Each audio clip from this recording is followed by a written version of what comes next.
you off on that one. Might have to dash off in a minute and just go pee because and I need liquid. Yeah, I you literally need beer. got back and ran downstairs. Yeah, I need liquid. You probably We're live. Oh, excellent, splendid. All right, beer. Beer. I'll get It beer. looks pretty cool to just seeing my face. I love it. I think it's pretty freaking awesome. So you just outside on the deck or something? Yeah, Nice. yeah. I'll put the glasses on. All right, this isn't distracting. No, yeah, not at all. No, not at all. That actually has to be part of the recruitment process. Can you wear those glasses while being interviewed and still answer the questions effectively? Without laughing. Oh, man. Yeah, of course I can. I wear these glasses all the time when I'm not doing the shit show. My wife doesn't like it in the bedroom. I think that's what the deer are attracted to, Evan. Is that what it was? That's what it was. It's either that or it's either that or if it's aftershave or something like that. That's probably what it is. It's what are those things? Phenomena. That's the ones. Pheromones. All right. Well, at least somebody got that. I had no idea what the hell you're talking about. Well, to be honest, at first I heard payphones. So. Yeah, I don't know if payphones attract deer. Maybe. I get a paw? No, I give me the damn paw. I was working on the bike today. Yeah. Oh, you were? Yeah. Nice. Got it pretty well torn apart, ready for the new radio, the new fairing. Yeah, it's a pain in the ass. Is the new bike or the old bike? The old bike. So right now I have two bikes. Got the old bike back from the shop. Harley wanted $11,000 to fix it. And so I was able to source the parts for like $1,200. I'm like, ow, screw it, I'll do it myself. Ouch. Yeah. Again, well, I mean, your Harley's no different than the freaking Mercedes. It's the same thing. I mean, they're very nice and they're very civilized and they roll out the red carpet. And then okay, here's a perfect one. Tuning. So I got the Boss in the garage now. Mm-hmm. And, I've been looking at getting long headers for that and some other interesting things and messing around with it. Not a huge amount. I'm not going to do anything too stupid with it. Yeah.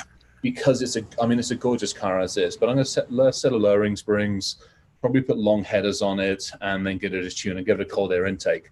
Nice. Total cost for all of those things, less than $1,000, to be honest. And that's Ford racing parts. Ford racing springs are like $300 for long headers, like $400, and the tune and everything else is another few hundred. I mean, that's it.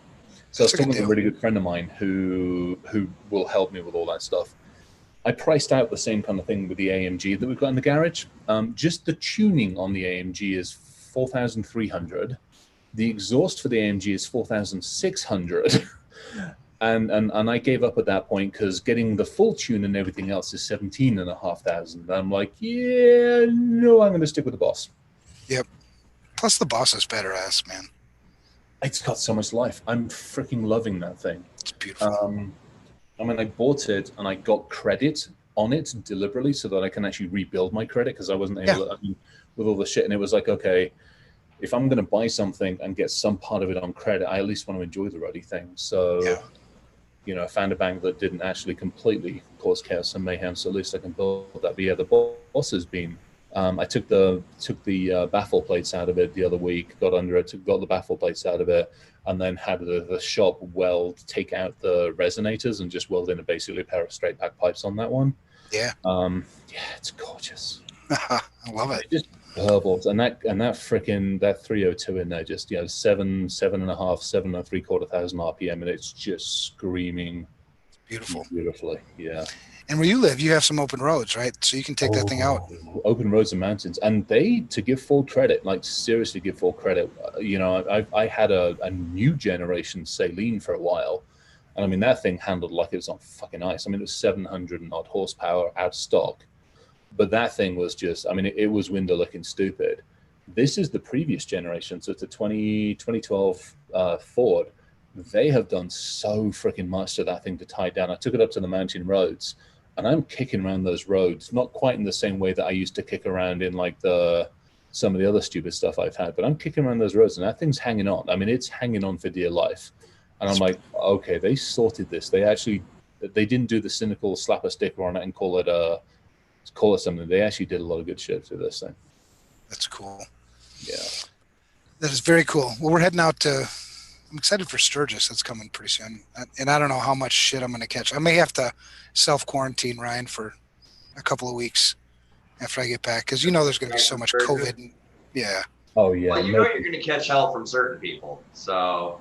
Well, what's new? You can't not go. And to your point, it's going to be. I mean, nobody's going to be wearing a mask there. Let's face it. Very few people will be wearing one. Let's face it. Actually, let me just put this on. There's 500,000 bikers in a town, meant to hold maybe 3,000 tops. Yeah. So yeah, we'll be tightly packed. We're kind of preparing ourselves for, we might get it, and we'll just self quarantine and make sure that we don't infect anybody else. When we get home. Yeah, best way of dealing with it. So we have. Oh yeah, we have a topic today. We have a fun, and apparently to give people some credit. Hey, Larry's on here. Hey, Larry. I'm actually looking at the list on the tubes at who's on it. I owe Larry some work. Sorry, Larry. I gotta get some stuff later. We're busy playing tonight. Yeah, tonight's good. I gotta go get beer in a minute. Beer in the bathroom in a second. But we have an interesting topic. I put it out on LinkedIn or on the LinkedIn's about the challenges around the recruitment world, and I think it's. I highlighted some of them. We've briefly gone backwards and forwards on it, but we've all seen the numbers. And I mean, we all probably, what is it, a year or two ago, everybody was talking about, we're a couple of 100,000 short, and then that went to 500,000 short. Then it was 1 to 2 million, and this almost seems like those drinking games where you roll the dice, and I bet you 4 6s and 5 6s and 3 8s and all that kind of shit. Right. And I mean, it feels like that. It's like, okay, who's going to come up with the biggest number? And at the same time, you take a step back and look at our industry, and we've all seen it. How many of these recruitment posters are like, "Hey, we want interns, and we want you to have X amount of experience, and we want this." And I mean, I talk to people almost on a daily freaking basis, either directly or through like Renee or through Bridges in Tech, Joanna, or like all the people that we all know who are in this industry trying to bring people in. And we're all saying the same thing, which is like nobody's listening to what an actual starter is, or an intern, or an apprentice is. Right. We've forgotten that we all started somewhere, and we're all demanding you have 6 fucking certificates, 3 things up the wazoo. And by the way, you can not only program code, but you can do this and you can make the ruddy tea all at the same time. So I want to go through that. I want to bitch about it for a little bit. Yeah. But I also want to go, how the hell do we solve it? How do we help the people that are in the industry fight harder? Whose ears do we have to bend? Again, do we have to look in the mirror as ourselves and go, we are not talking to the recruiters? When the recruiter's like, hey, you need a body, we're like, yeah, just fucking go find me somebody. Are we not doing our part? Is it that HR is not listening to what we want? What is it? Where's the problem? Because there are a lot of people that want to come into this industry, a lot of people. And we need a lot of people in this industry who are not like us. So that's it. It's like, where's the problem? Yeah. Yeah. And this is a problem that's, dear to our heart, at FR Secure and Security Studio. I call it, not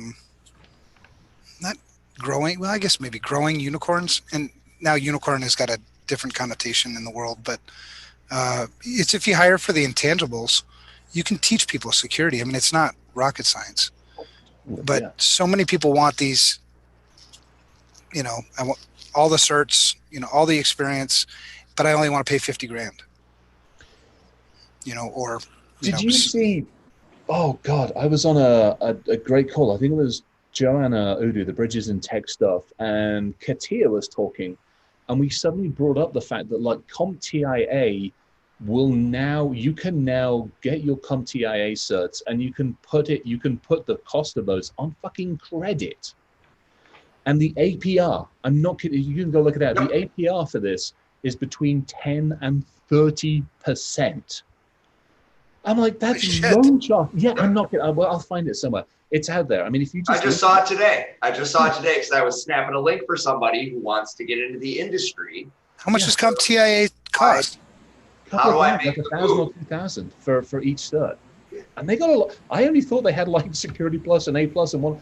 They got an entire range. I mean, you name it, they'll give you a freaking cert in the stupid thing. Mm-hmm. And they're like $1,000 a piece. Give or take a bit, yeah. And I mean, 30 plus is like, yeah, when you're all bought in for book and training, because the way they do it is they hide the cost. yeah, See, the exam is only $260. Oh, but you have to take 2 exams.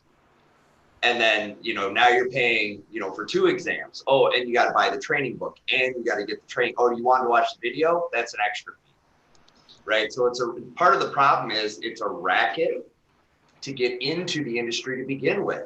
It reminds me, you guys remember Cutco knives? yes. I have a Cutco knife. It's my favorite knife.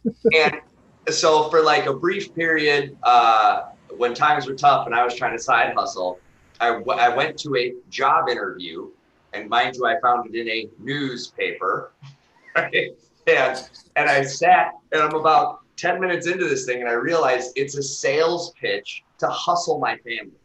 Yeah. What they're really selling me on is hustling my family, and I'm like, okay, I'm like halfway, and I identify it's a pyramid scheme. Fast forward a handful of years, one of my relatives calls me up and goes, "Hey, bro, I got these knives. you wanna buy these Cutco knives?" Right? I feel like our industry is kind of following a similar model of there's a paywall to get in to get the minimum standard needed to even get somebody to call you back. We're just talking about it online. I mean, it is called gatekeeping. I mean, somebody was like, "Yeah, Sands is more expensive." And I'm like, "We're not even going there just yet." Oh shit! Hell no! God. That's a mortgage. I mean, I bought cars for less, effective and good cars for less than that. Right. I mean, and to their credit, it's pretty good training, but my God, it's way too expensive. Absolutely. I mean, and this is, I want you want to make sure that the person, because those training courses, I mean, I've built training courses for a number of different people, and it's a pain in the ass to put that shit together. I mean, it's a lot of freaking work, like a lot of work. I think it works out. I can't remember how many hours. I remember pricing it out for somebody who wanted me to do something in another country for doing like beginners all the way through to advanced crypto work. And I put this whole course together, and I mean, it's like 20, 30, 40 plus hours per course hour. And if I'm putting a week's worth of time in for every hour that I'm teaching, that's somebody somewhere's got to pick up the tab for that. Right. But and I think there's nothing wrong with charging a fair wage, right? I mean, we all need to make money. We all have bills to pay, but then there's, money grabbing and gouging and, taking advantage of people. And that's the bullshit. Yeah. Well, and here's a crazy thought, but you've got 5 certs, you pay the MSRP. You got no certs, you're a person of color, a minority, a woman, here's the discount. Yeah. I mean, there's got to be some kind of way, because we talk all the time about we want diversity in the industry. We want more people in the industry, not from our backgrounds. But where is the tangible action to open the door? Right now, I'm proud to say that I've taught the CISSP course this year, that Evan's wisdom allowed us to have this program where we run free training, CISSP training, just as good, if not better, than what you would pay a ton of money for. And we did that in the hopes of bridging that gap, right? We did that in the hopes of showing others that this is the way to go. And I think, organizations like SANS, like, ISC Square and CompTIA, right? Let's find a way to make this accessible. Maybe it's a scholarship program. I don't know, but there needs to be something to make it more accessible. Well, how disruptive was it to your normal work? Because you carried a full-time workload, right? I did. You maintained a family, still have a happy marriage, and you still were able to teach in the CISSP Mentor program. Correct. I did the same. Brad and I did the same. So 3 of us did that. What was the hourly commitment? If, over the course of 14 weeks, did you maybe spend 10 hours? I mean, you did fill in for me a couple of times. Yeah, I would say, give or take 10 to 15. There was, there's always that little bit of prep work. And most of that was self-imposed, right? I wanted to do a good job. So I was, re-going through the content. I was finding my own voice in the content. But yeah, I mean, it was marginal. And here's the best part. I got to impact and be part of impacting over 1,000 people's lives. 1,450 students we had this year. Holy shit, that's freaking fantastic. So for me, short scale, investments I'm putting into life and putting into the world, well worth my time. Right. And we started that with 6 students back in 2010. And the purpose was to fight this. And the call is, how do we get more people to devote 15 hours? We only do it once a year. But imagine if everybody did 15 hours once a year, what kind of difference you'd make in the lives of people who are looking for jobs in this industry. And at the same time, teaching people the reality of stop asking for bullshit because you're not going to get it, right? Ask for reality. Right. It's twofold. And the other thing is as well, which isn't just, it's how do you get the word out there effectively? And I think that to me is the bigger challenge, because again, we look at people coming into this industry from all walks. And I mean, there's people who are Googling it, there's people who are looking at, there's people who are looking at like the stuff that we're doing, there's people all over the place. I mean, you talk to Joanna, you talk to Katia and all those, and Renee and everybody out there who are all helping on the recruitment side. And you want to somehow or other give them a central place to go, hey, if you want to, or if your company's going to sponsor, or you've got the money, or you want to go pay for it, here it is. But here's the alternative. Cybery does some stuff. You guys do some stuff.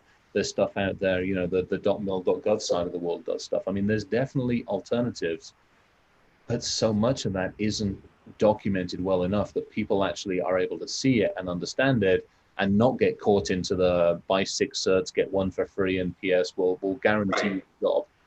All right, I'm going to hold for a second. I'm going to A, go pee, and I'm going to B, go get alcohol. So please hold. Be back in a second. You guys. Well, you can just bring the computer with you and keep talking. But it's going to be really awkward for a minute. Well, for you. So, Kevin, I didn't get Ryan, right? Yes, last time nice to meet you, man. Didn't get a chance to see your TV appearance today. Oh, yeah, I didn't watch it either. I did get to read the article. I thought it was really good. I appreciated your counter-culture position. Mm-hmm. I thought, it was so anti-current narrative on what happened. Yeah. And I thought that was good. I a lot of times when stuff like this, big Twitter hack happens, we're so one-sided in how we present that information to the public. And really what pissed me off about today, and then you made me feel better, was that once again, we have everyone's attention. And once again, we drop the ball. Once again, we give them the same old shit we've given them every single time. Right. We go fear, panic, chaos. Yeah. What if this and what if that? What if and what if? And instead, that was a chance to say, hey, you should take this seriously. Right. Well, and, we've been such alarmists, in our industry for so long. And some things are cause for alarm and some things are not. But, the news grabs it, or, there are people within our industry who like making a name for themselves. And so, like, oh, my God, Twitter hack, look at how bad it was. And Right. Really, when you put it all into context, I took the approach that I think it was actually pretty successful in how it was handled. I thought it was pretty successful in the number of victims. When you think about, $117,000, $120,000 allegedly was stolen. Well, when you had a potential to reach out to, 120 million people, if you do the math, that's what, maybe 200, 300 people tops fell for the attack. Right. We should be celebrating that. That means that a lot of people saw that, knew that it was fraudulent, didn't, take the bait. The fact that Twitter was on it, fairly quickly, shut down, the access fairly quickly, remediated the problem fairly quickly. Well, they were transparent. That's the part I liked, is they were on top of it with transparency. Right. And they had a narrative out about, employee social engineering within a couple of hours. I mean, it was not very long before they had details that they were sharing. So, I appreciated that about it. Yeah. Well, it's like the boy that cried wolf, right? That's like one of those nursery rhymes or whatever the hell it is, those stories. I'm so old now, it's hard to remember, but don't worry, soon enough I'll be telling them to you as we rock you to sleep. Yeah, thanks, man. But we've done it so much that the things that we say fall on deaf ears. So it's no wonder I call them the normal people, and people get offended by that sometimes. Call them the average people, call them whatever you want. The non-security people are tired of it. They tune us out. They could give two shits. Can we call them muggles? Seriously, I really want to. What do you want to call them? Muggles. Muggles. Okay. What's a muggle? I got to look that up. It's the Harry Potter thing. It's the non-magical individual. Oh, see, I'm not. Can I You know, report? speaking of a word I didn't know, you had in your LinkedIn post the word phycology. Did I you was look like, it up? I did. It's the study of algae. Yes, exactly. But you know how many people probably read that and thought psychology? Right. You are Right. probably one of the only people. Now everybody online is going to be like, what did you stick in there, you bastard? Right. Yes, I actually read every word he writes. I did that deliberately. Because if you very quickly look at it, you go past it and you go psychology. And then you go back and you're like, it's missing something. And then I go, oh, he misspelt it. But Yeah. no, he didn't. He had a little bit of fun with it. Yeah. Chris doesn't even know how to spell. No, he does. Yeah, I didn't know it off the top of my head though. I did have to look it up. I'm like, phycology. It sounds familiar. What is that? I haven't seen anybody else look it up yet. Everybody who's probably sitting on the YouTube channel is now like, you bastard. Well, there you go.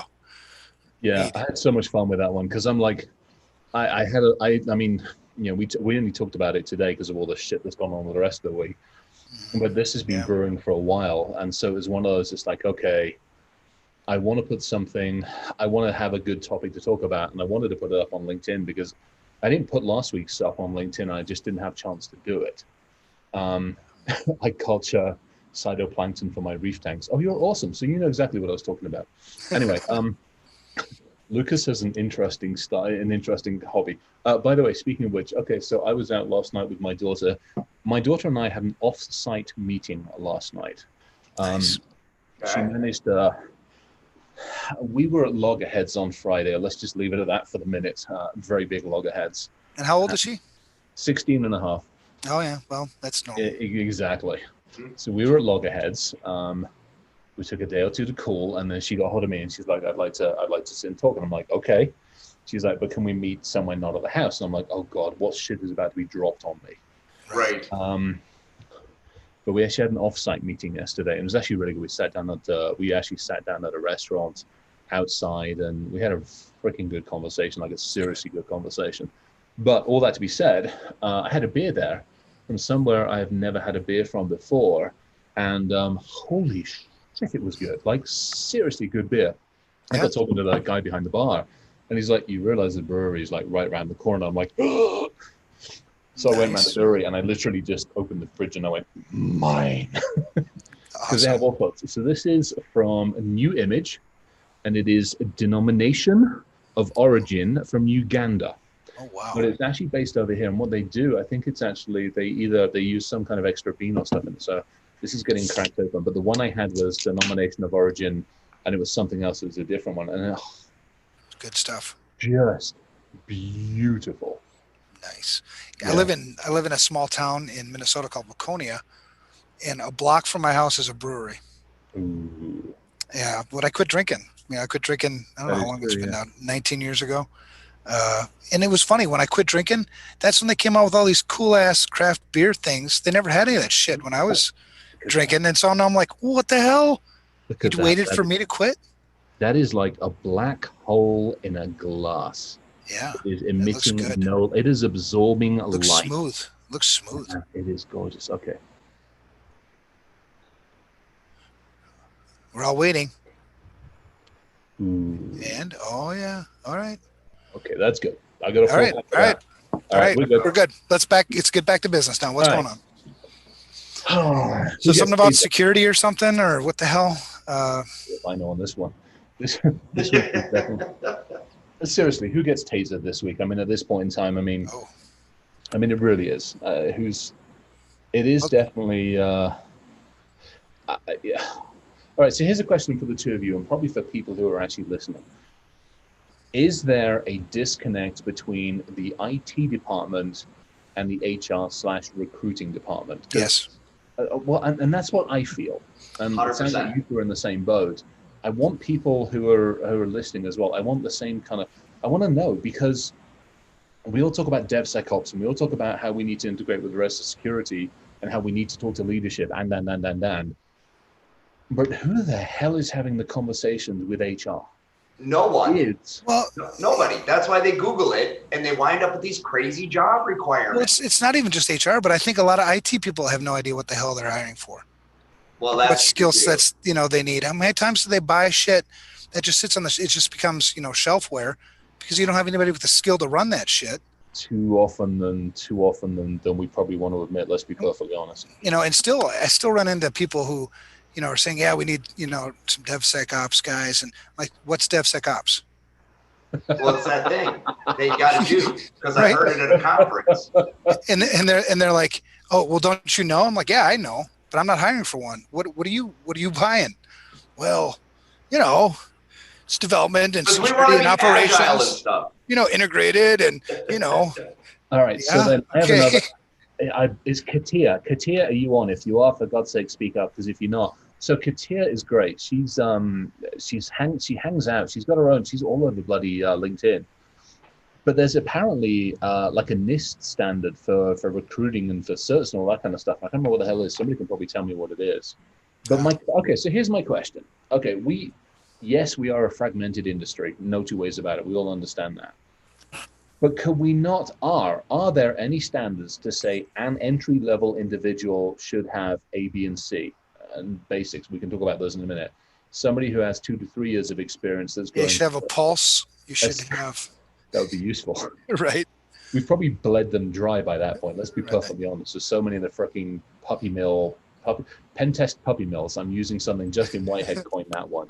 Yeah. Pen testing puppy mills. I mean, talk about bleeding. Well, and an entry-level employee in the world of security needs to have the proper attire. I've actually been thinking about this all day, and I have solved the problem, gentlemen. Proper attire? What? If you put a hoodie on, I'm coming up to Wisconsin, Minnesota this evening. Right. This is how you need to look when you're interviewing for your job. So either the glasses. Yes, I'll take it. Or the unicorn head. I'll take your job, please. DevSecOps. Oh God. Oh, that's awesome. Oh, Cloutier is on there. All right. Did I just see it? Yeah. Cloutier, what the hell was the ISO stand? Not ISO standard. What the hell is the NIST one that's got all the job stuff on it? We need to. Well, and even standards. I think sometimes people get so like wrapped up in standards. The standard is in your head. Think about baseline. We need a baseline that people can at least start with, and we don't have that. To your guys' points, I think people are like, they'll go to IT and they're like, oh, I need another tech support person. They'll go Google tech support, cut and paste it from somebody else's job description, modify it for the company, and post it out, which means bad is breeding bad is breeding bad is breeding worse. Right. Well, and then, if I need this position, a lot of times, people don't know all the skills and requirements and certifications and everything that go into that position. A lot of times people put an overemphasis on certifications. How many times have you had arguments with people that say certifications are useless? Well, they're not useless, but they need to be put into context with everything else. Right. Yeah. And it needs to be appropriate. Let's be honest. If you're going to be a credential jockey, if your job is going through and auditing the Active Directory, running the quarterly logicals, adding and removing users, if you're proficient in Excel, I can train you to be proficient in directory management, right? Now, when you start integrating those directory services of disparate manufacturers and you're trying to do an actual identity and access management program, I need you to have a little backbone. I need you to have some chops. I need you to have broken a directory or two in your career, right? But for the basic stuff, we need to, really, there are roles in our industry that are as level one help desk. And we need to make the job description reflective of that, the experience reflective of that. The other thing, and this is really across the industry as a whole, so one who does not possess any degree from a university, right? People, that's put me at a disadvantage because I have a non-traditional education background. I still hired you. Ooh, you did. Ooh. Right? I have a non-traditional education background. We'll talk about that. Remember Susan Malden from the Equifax breach? Yep. Yeah. How much shit she caught because she had a degree in music? Oh, Yep. yeah. I'm like, you bunch of assholes. You bunch of stuck-up male Who says you have assholes. to have a degree in, and you've seen degreed people come through, right? And you look at them, I'm like, I wouldn't let you touch my mouse. Yeah. No, Yeah, Your you're not fit to PhD be in charge. scares me. right? You're not fit to be in charge of a set of screwdrivers, let alone anything else. Right. Yeah. No, I think it, when I talk to high school kids, right, and I talk about the industry, I said, really what you need is curiosity. If you're not a curious person, this is not the industry for you, period, right? You need to be semi-creative. There needs to be some thread of creativity, And right? don't be a dickhead. And right, well, that's number 4. But number 3 is you're not easily dissuaded, right? So you have drive. So those really are the core, because to something Evan said earlier, right? You can teach all this, right? It's not rocket science. And honestly, these days, pretty damn easy to do a lot of the tasks that used to require a bunch of bash and script. You had to script it all and you had to do all this stuff. Well, now there's a UI for that. Right. Well, I'd still, 9 times out of 10, I'd still rather teach you rather than having to unteach you the bad habits and the shit that you learned somewhere else. True. Because now you've got a chip on your shoulder thinking that you're better than you actually are. That's a pain in the ass. So I'd rather grow them. I'd rather have somebody who has no experience or very little, and let's figure out a career path together. Let's figure out how we can progress you to something amazing. And if you leave me along the way, leave me, because that's good. Right. Left you better than when we found you. Yeah. Right. That was always there's a lot of the philosophy we had at OWL and some of the other stuff. I mean, I've got that NIST, Cloutier stuck the NIST thing up, and I've actually got it up and I'm looking at it, and it's, knowledge, skills, and ability. And to your point, I mean, Evan, you said this right at the beginning. It's like, if you've got the thirst and you've got the ability, I can teach you the knowledge. I can teach you how to break anything, and I can teach you how to fix it. What I can't teach you is the desire to do that. I can't teach you the ethics to do it. Yeah. And it's pretty hard to be able to teach you how to actually document effectively so everybody can understand it. There's got to be some of that in it. I think that's why, Ryan, to your point, I mean, you and I are in the same boat. I mean, I left school 15, 16, and that was it. I was done. I had O-levels and a bunch of OAs, and I just got the hell out of there. Yep. I spent less than a year at Oxford hanging out, and then I'm like, get the fuck out of this place. And it was, to me, I had the same thing. I mean, there's companies that will never touch me because I don't have that degree, or I won't get into management because I don't have that degree. Right. Yeah. But Well, I've always, oh, go ahead. Sorry. I get the logic, because if nothing else, most degree programs at least give a structure. They leave you with that life skill of building a structure. And a lot of times, at least that life skill also includes being able to document the hell out of things, because you've had to write 1,001 essays. Well, so I challenge you on this. Okay. So I say that my life experience of being a single parent at 18 years old and successfully raising a productive human far outweighs 4 years of indoctrination into set ideology, depending on my university. Well, here's the deal. So into that NAST thing. But what I'm saying is, where's the credit for the life experiences? Well, unless you run across the right employer, right, you're screwed. I mean, that's the challenge. Or the right person who's written. Because there's plenty of single moms out there that would kick ass at this industry. Well, and that's what I was trying to say. So that NIST thing that you mentioned, it's interesting to hear that, because I wrote this in chapter 10 of my book, where 3 ingredients it takes to make a great security person. It's the intangibles, it's education, and it's experience. Yeah.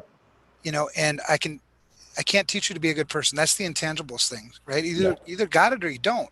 Yeah. Either you're somebody I can depend on, or you got you're a person of integrity. You do have some gifts that we can leverage, but the security industry is so broad. We can take somebody who's just got business experience. We can take somebody who's purely technical. We can take somebody across this entire spectrum and make them a great security person. So, you can fit any kind of different place. The only thing we can't, and in terms of the education, there's all kinds of ways to get education. It's not just one way. Yeah. Right. It doesn't just have to be a degree. I can read books. I can take classes online. I can do whatever fits for you. And then that experience thing, you can't rush. It just happens. Let me ask a question in that case, and it's actually something I wanted to hit, and then Cloutier also hit it as well, which is this one. Ryan, to your point, that 4 years of initially raising that kid, it teaches you time management. It teaches you coordination. It teaches you so many different skills that are life skills. My question is, at what age did you get to a point where you were like, I will communicate that, I can talk about it. If I'm confident enough in myself that I will sit in front of an interview and I will justify that 4 years. Because my other problem is, I think so many people coming into this industry have similar experiences, but they're almost too timid, or they're afraid to say that, or they don't feel it's like play. They're not their own best fucking advocate, for want of a better way of putting it. So how the hell do we change that? So it's such a multifaceted answer. I'll try to simplify. Part of the issue is you go into an interview and you're never your true self because you're trying to get the job, unless you have the ability to be your true self, right? Yeah. But that's rare. Employers that support that are rare. Okay. Mm-hmm. I'm fortunate. I work for one that does. But,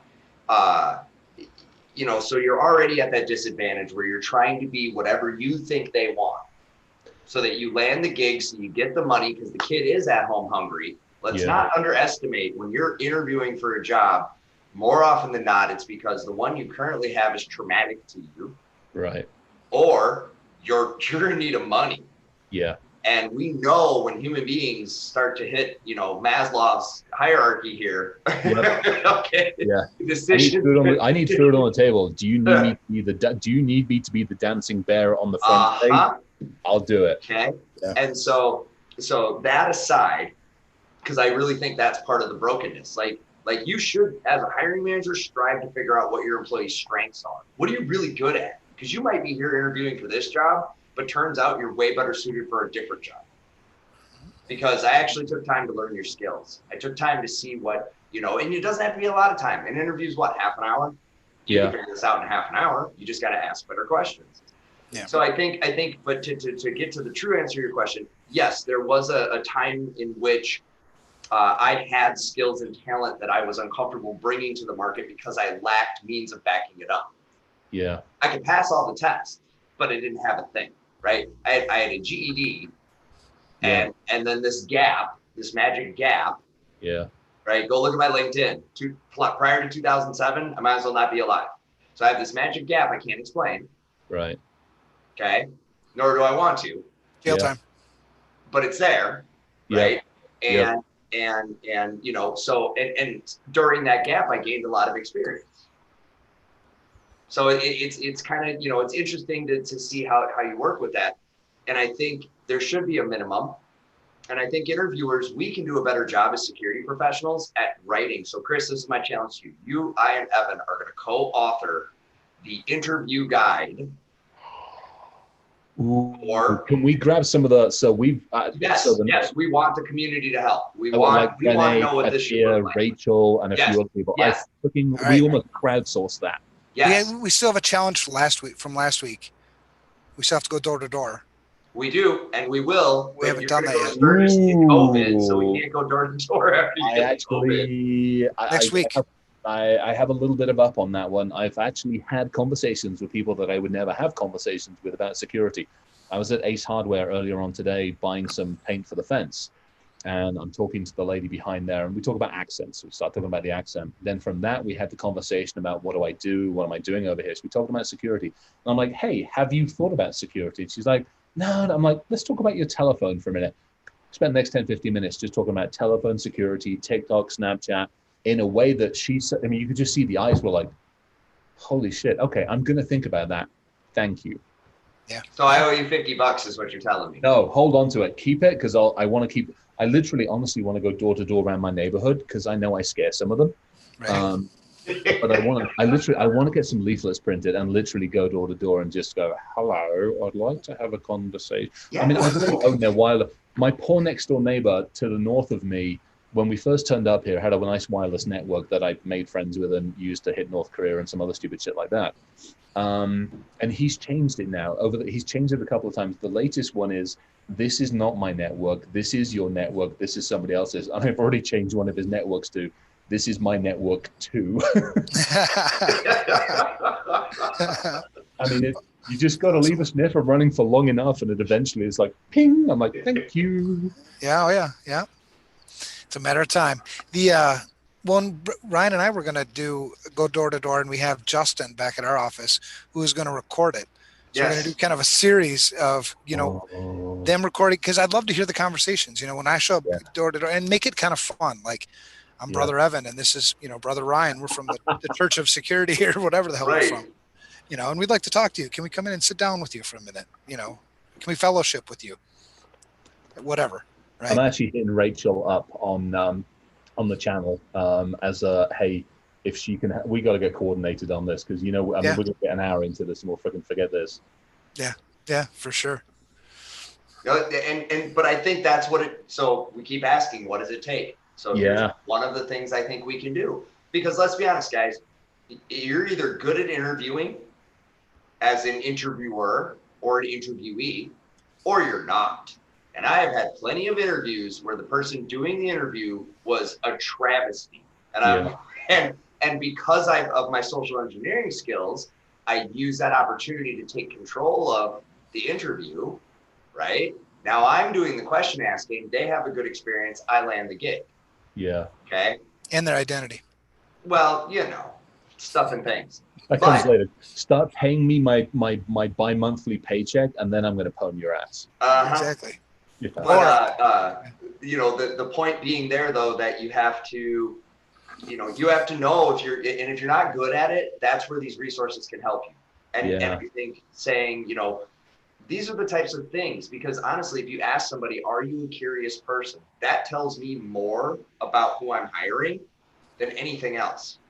I look at it. So for me, it's always interesting. I want to know what makes somebody tick. When we used to do interviews, we go down the coffee shop with a couple of us. Maybe it'd just be me first, but we get a few other people, and a lot of it we would go down to. Did we lose Evan? He's gone off on. I think he might have been getting killed by the bugs. Yeah, just video. I'm gonna spray some bug spray, and I didn't want you guys to see me running around looking funny. So do you not have pants on again? I mean, we've talked about this. The neighbors have talked to you about this. Whatever. The neighbors' phones don't work. But it is true. I wanted to know what made somebody tick. I wanted to know what, and to me, I've had Nickerson and I went through this a while ago on LinkedIn. We were starting to offer, what does it take to get into this industry? Back to the, you need 3 years of experience. Well, you know what? The fact you've raised kids has been part of that experience. The fact that you've got a little lab at home, and that lab might be on a freaking USB stick, because you can get a lot of VMs on a USB stick to shoot each other, basically. But the fact you've done that, or the fact you took the home nest and took it to pieces and you figured out anything, the fact you've gone out and done BugCrowd or HackOne or something like that, to me, that counts. I care, because that's the curiosity, that's the ethics, or the fact you've tried to report something, or you post on LinkedIn. Or I had an amazing, she's now working she's actually working with Larry. Larry's on point here. One amazing young lady, just the persistence, just kept on bugging me on LinkedIn. I would ask amazing questions. And with the workload I had, I shot her a note and said, hey, would you be interested in helping out with something? And she did. And she's like, yeah, I'm up for it. And I'm like, I'm not taking advantage of you. I'm going to pay you. Keep track of your time. Right. And the check went out whatever the other day or whatever it was. And she did some amazing stuff for Wiser. There was, we're doing a bunch of things. And so I'm basically brokering it. She's taking the money for that one. And then, Larry and the crew over at CyberClan were like, hey, we need some more people. And I'm like, you go talk to these folks. And now she's hanging out with those guys. And to me, but the problem is I can only do that once or twice or 3 or 4 times a month or something, whatever it takes. Right. And it takes all of us doing that. It's going to, and it needs to be done coordinated. We always talk about we are our own best advocates. If I want to come and work for you guys, guess what? I'm going to stalk you on frickin' LinkedIn. Right. And I'm going to poke you and go, hey, I'd love to talk. I'd love to help. What can I do? How can I volunteer? And whatever. Well, a really good friend of mine called me up earlier this week, and he says, so he's in the human recruiting business. So he's a people recruiter. Okay. And he says, I know my industry is not doing hot. And honestly, I don't think it's going to come back the way it was. I really want to move over into security sales. What does that look like? How do I do that? Right? Because when we talk about the industry, I think it's important to also talk about the whole of the industry, right? So pen testing and researching and breaking shit. Yep, that's part of it. But somebody's got to be out there hustling sales too, right? Yeah. Somebody's got to be, right? So I need marketing. I need these other skill sets that aren't necessarily, patch the router. Yeah. So I think that's also part of our challenge is when we do talk about the industry, those of us willing to do it traditionally have a background of breaking shit.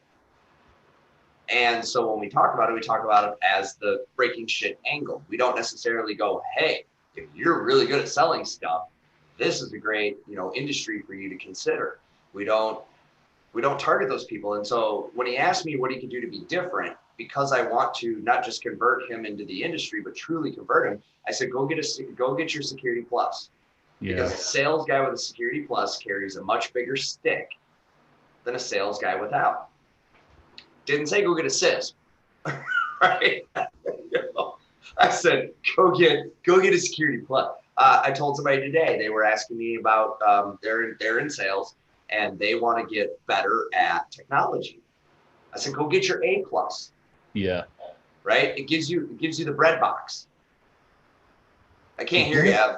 Does one of you have YouTube? There we go. That's better.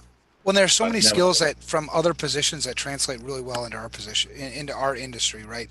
Again, our industry is so broad. One of my favorite hackers in the very early days is somebody nobody ever heard of. His name was Doug Brooks, and Doug was an auto mechanic, right? Because an auto mechanic has to troubleshoot things, has to work hard, has to stay determined that I'm going to get this damn part in. I'm going to make this car run no matter what. So those are awesome skills that you can bring into this industry. Take an accountant, right? Accountants have to be very attentive to detail. Audit, there's a parallel between audit and security. Obviously, two different things, but they play well together.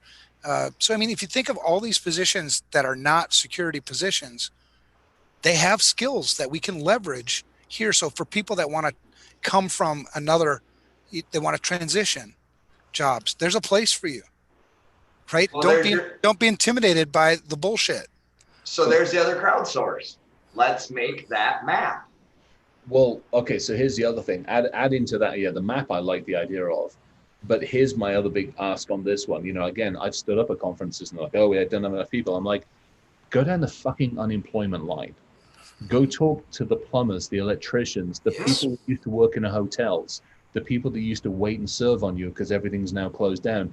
Go talk to those people. Go have a conversation. Take them to fucking coffee. You can expense the coffee if you really have to.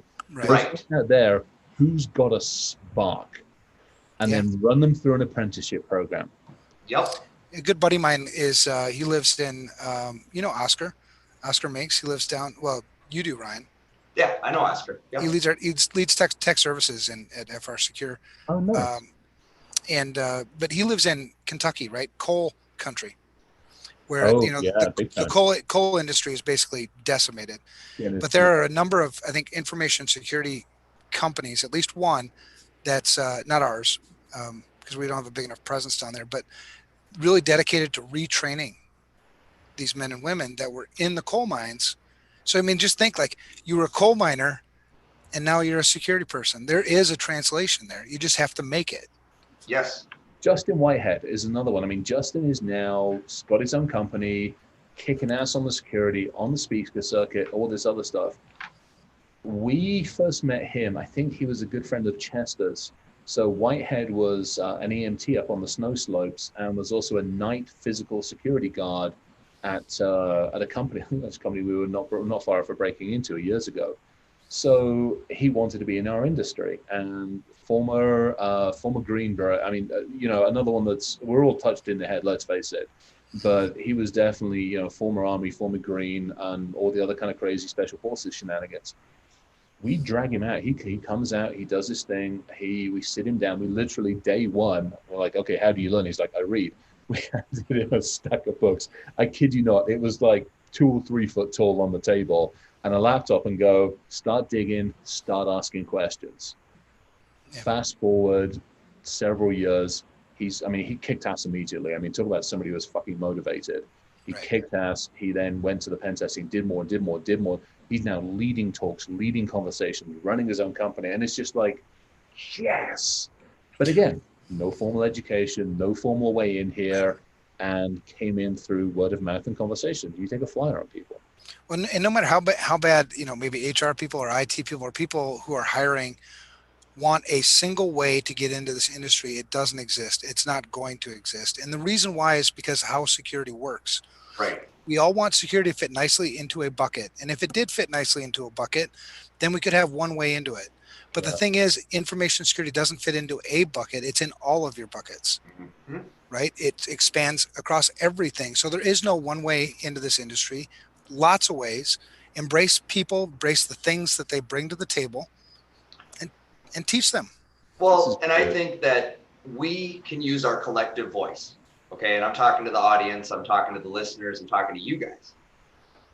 We use our collective voice to do something like publish what are the minimum non-tangible, what are the intangibles? What are industries that have tie-ins? What, so that we can begin to educate our HR people, so we can begin to educate the hiring manager, who will read it in quiet and pretend they've known it all along, right? And I'm okay with that. Right? Like I've said it a million times, credit doesn't matter to me, change does. So what, and I think we can do this, guys. I really believe with all of us. I mean, Chris, you're in the media, I'm in the media, Evan's in the media. Okay. He was just on TV today, right? I think there's a way for us to leverage this, right? I've got in the short order should have a standing monthly column in eSchool News. So I will have a captive audience. Nice. That we can begin to feed these resources to, because what they really need are resources, right? Not opinions, opinions are great, but they're like armpits and assholes. We all got them and they all stink. But resources that they can refer to. So when they're embarrassed, they can Google their way out of it. When that hiring manager is about to do an interview for a security person, except that security is now an add-on to their marketing team or something stupid like that. Because how many times have we seen that, right? Where it's just a throwaway position added somewhere in the IT org to count as doing security, right? Yep. Well, that manager doesn't know the first thing. Or maybe it's a small business doing its first security hire, and they just don't know. And that's okay. And so I think, honestly, that our community can produce these resources, right? And the people that are listening, I know they're good people because they're listening. They're probably not very greedy. They're probably, bought into a mission, or they wouldn't be here listening to us yak on about it every Thursday, right? So I believe that so strongly, because it's those types of things that will make that change. It's making that resource and that guide available. It says, here's the basics. Now, to Evan's point, there are many paths in. So I'm not suggesting we define an inbound path, but I think we can do a hell of a good job to write a thought paper on why entry-level jobs are positioned incorrectly, why the requirements are set incorrectly, and what entry-level should really look like in our industry. Right. And I think all these things, I love your idea, because I think all these things will lead to us becoming more welcoming. Make this less intimidating, less mysterious. We did a podcast, we do our podcast on Mondays with a senior from Penn State University. Her name was Andrea Hatcher. And she's in the cybersecurity program there. This is only the second year for the Penn State cybersecurity program. And so I'd asked her, I said, what made you decide you wanted to get into information security? She said, well, it seemed mysterious, the things I read, but I'm still kind of confused about how to get into this industry. And I'm like, don't worry about it. You just get through whatever you're getting through, get done with this chapter of your life, and then just call us. We'll help you get into the industry. Let's make it welcoming, open arms, man. There's a place for almost everybody. One thing I've been saying a lot lately to people that ask me, how do I get in? And I have no experience, and I just got out of school, and I interviewed for the position and got rejected. Volunteer. Go volunteer. The battered women's shelter has shit security for their Wi-Fi. Go fix it. Document. Yeah. Okay. We did the stuff. Denver Rescue Mission down here. Did a churches, PRM, pet rescues, that kind of stuff. You name it, right? And by the way, a lot of times that can lead to full-time employment, because you go in as a volunteer and they have no idea what's going on, and you clean, and by the way, you will have to fix the printer, be forewarned. If you show up and you think you know something about tech, you're going to have to fix the printer. Take the printer outside, shoot the fucking thing. What's a printer? What's a printer? Okay. I don't even want to talk about those stupid fucking things. It's just 40 years in this damn industry. You know, I started fucking around with these things when I was 10 years old. So 40 years, basically, almost. This year it'll be, and I still can't figure out the stupid printer. I'm like, I seriously. fucking hate printers. Are you going to be 50 this year?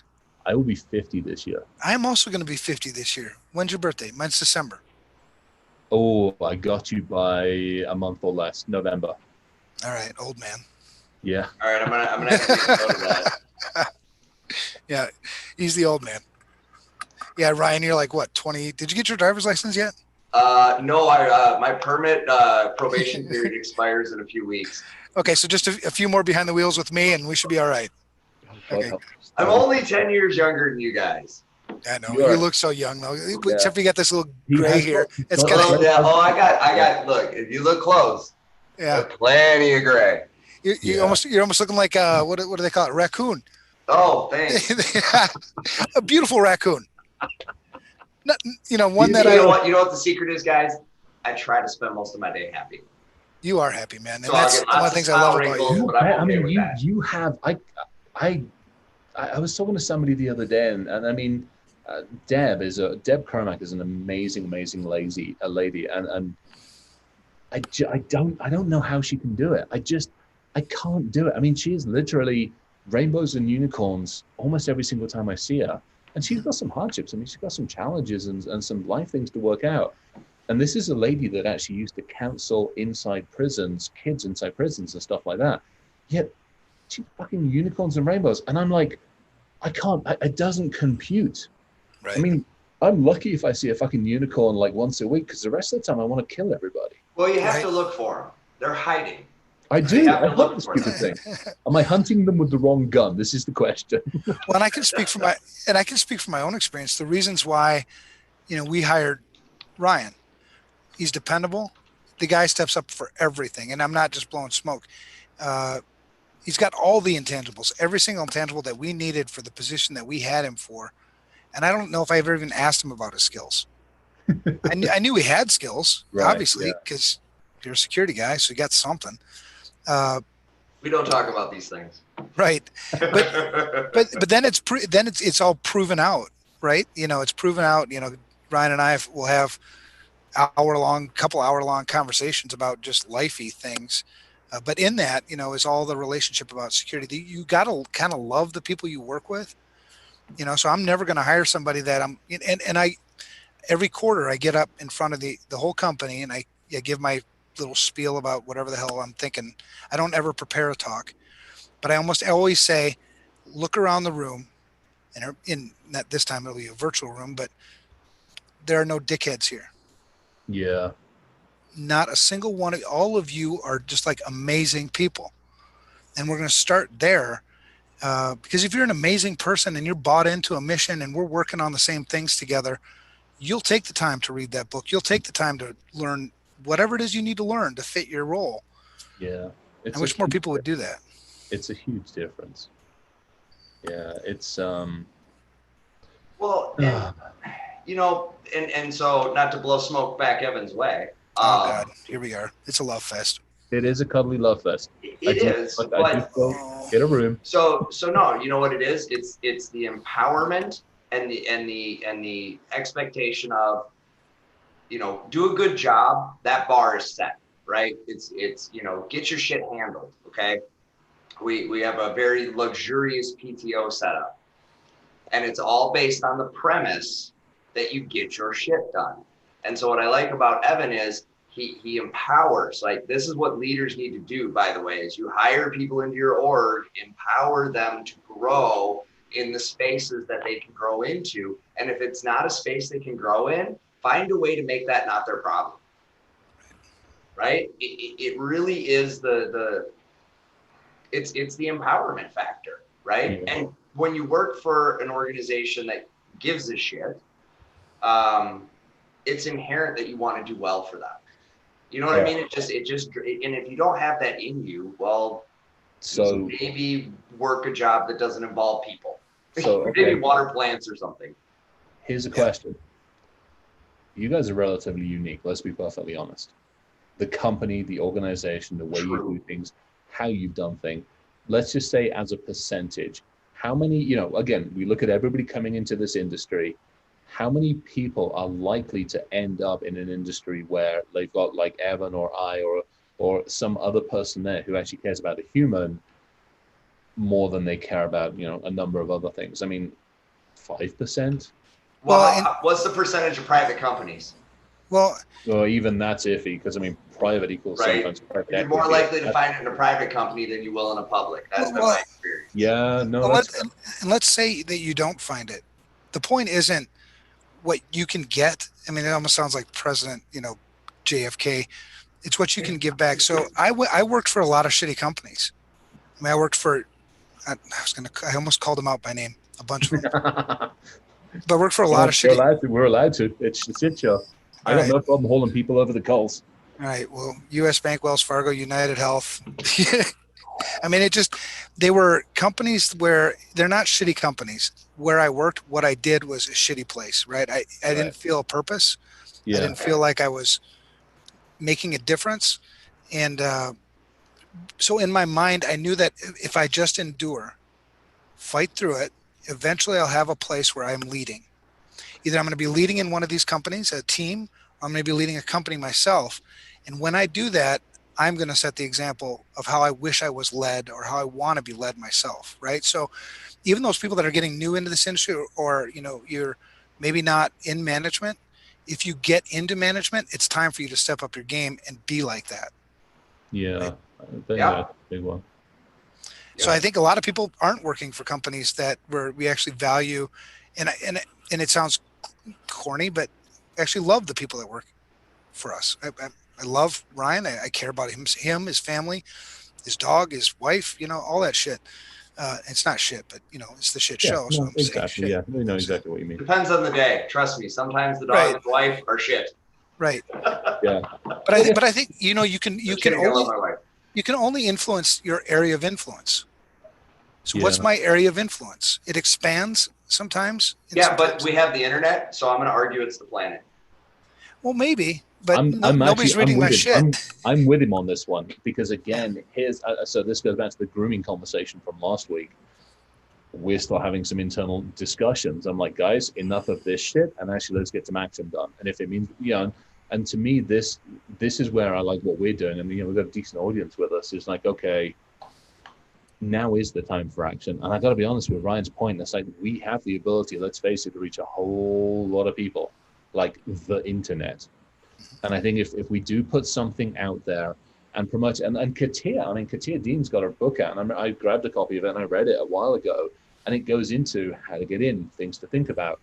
Build on something like that, as long as she's okay with it, build on something like that, add to it, expand it, and go, okay, how do we get this to reach out to freaking everybody? And the other challenge is going to be as well is like, okay, I want this in the hands of everybody, not just the Fortune 500, not just the Fortune 2000. This is maybe where we talk to the wiser crew. Your screen's gone all bright. This is maybe where we talk to the wiser crew and other people and go, look, this has almost got to be a free how-to. It's got to be something that gets in every single HR person's hands. It's got to be something that gets into the hands of every person wanting to come into this industry. It's the 101 of how do you get in and the 101 of how do you interview and how do you look for people. So if we put this doc and deck together, I will submit to do a talk at the International Society of Human Resources. Yeah. I mean, we can do That's how we do it though. Like, so last year I gave a talk to SHRM. So the Society for Human Resources. And I built, it was a great day. It was actually my son's 21st birthday, the night before. Nice. And I took him I did 3 talks that day. One to college students, one to high school students, and one to this group of HR people. And I sat him down the day before his birthday and I showed him how I took the same deck, but I made 3 completely different decks from it that spoke to each audience at the level appropriate for them, right? Because I'm not going to talk to a bunch of grade schoolers the way I'm going to talk to a human resources group, but I'm not going to talk to a bunch of CCNA college students the same way I'm talking to grade schoolers or HR people. And so we built this up and I went up and I did this presentation And the focus on HR was, you're hiring these new digital workers, right? So they all knew about data breaches. They all knew about credit card fraud. Nobody in the audience was unaware these things existed. What they didn't understand was their role and the things they needed to do in their organization to protect the employees, protect the business, but also as part of how they manage onboarding, offboarding, right? Like, Yeah. are you doing that securely? What happens to those records when you're done with them? Those types of things. And it was, it was just a really cool day to share that with him, because he had never seen what I did for a living. So he got to see me give these talks. Oh, that's And of course, at the high school, he got a shout out because it was his 21st birthday. And what a high schooler is so stoked about, right? So he got this big shout out. You can buy me beer now. Yeah. But I think it can be very effective for security professionals to present to HR folks, as long as you make it content relevant. Oh, so all buckets. If you guys are watching, I'm actually talking about, while we're having this conversation, I'm talking on online. Renee just actually put a really good point now, which is like HR. She said she wrote a book for HR. They don't care. I'm like, okay, who the hell do we get to care? Renee came back and said leadership. So that's an interesting one. That's a really, really interesting one. That maybe the focus, maybe it isn't a case of we go out and beat the crap out of HR, but maybe it is also back to the educate leadership. And leadership inside our industry, and just general leadership, is like, hey, you're all bitching and screaming because you don't have enough people. Here's some ways to look at it. Here's some ways to do it. So I think what I love about this is I think we will probably end up putting a working group together for this and go, okay, how do we make this work? How do we do something? How do we not get lost in the minutia of thinking about it? And how do we actually put pen to paper? Right. Yep. Yeah. Well, and I think visuals super important. Yeah. People love pictures. No, graphics do better than any amount of text ever. Yeah. Right. I love the Wiser stuff, the videos, right? Again, visual. Oh, Gabrielle and that shit is I'm useless at that, and that's where I can do all of this and give him all the ideas and stuff. Right. And what he does to visualize it is just like, yes. Wow. But I think that's part of the angle. Like, how do we educate? Right. And we've been talking about this. And Chris, you're going to start doing your door-to-door. I encourage you to video it. Evan and I will be doing something soon with video. I think I will. I think I actually will. Because that's how we're going to get on Reddit, other than just in a security subreddit. Yeah, because again, we'll use Rachel's thing. We need humor. So any screenplay writers, script writers, right? We need a movie better than Sneakers. If y'all could, Well, if we do a regular skit of like the information security missionaries, well, okay, that should be funny as hell, because we're going to have some great conversations. Some people are going to invite us into their house. Yeah. And we're going to have great conversations. Absolutely. And it'll be funny as hell, because they'll ask us something that'll be like, what? Another one I think we should do. I was talking with my wife about this the other day. So what if you guys ever seen those skits of what if TV commercials were real life? No, yeah.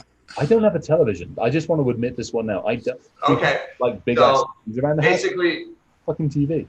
Yeah, basically what they do is they got these like car commercials, and they're like, well, what if they were real life? And the guy's like, oh, that's a piece of shit Chevy. It doesn't work very good. Like,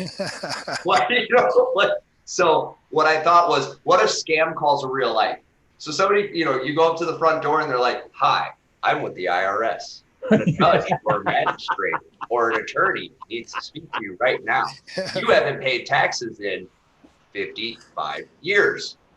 But you got to say it like the robot voice. Right. That's what it's right. So, right. I talked about that on a podcast last couple of days, and I referenced you on it because I was talking about it. And I'm talking about, like, literally, seriously, somebody turns up with a car in the driveway and goes, hey, can I borrow $450? I've locked myself out of my car. I need to go buy another key, and there's $1 million in the trunk. If you lend me $450, I'll go make a key and I'll share it with you. You fucking shoot him.